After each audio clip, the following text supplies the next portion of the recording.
Jan halaroidra punsi bulem na season na ringai ha changi ning bada on silli gaida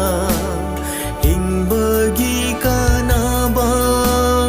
panglaroidara thawai gi mahai Jan halaroidra punsi bulem na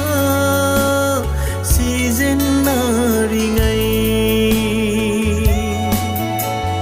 thawai siradi kan biu ba hachang na malim da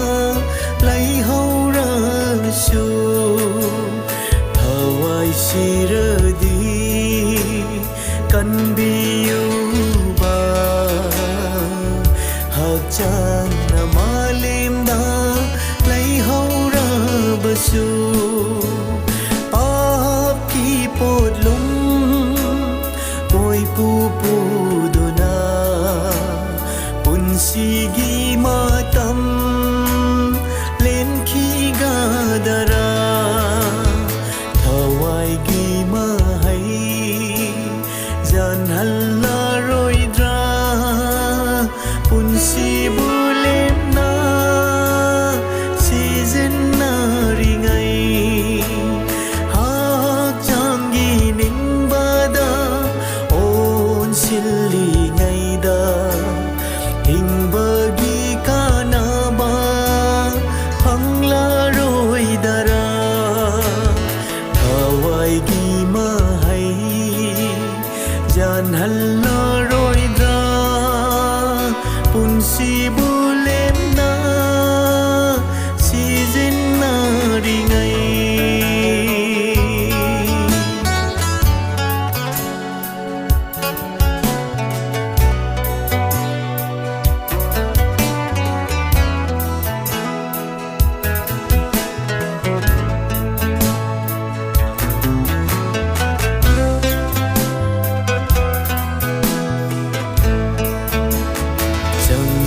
phong khang da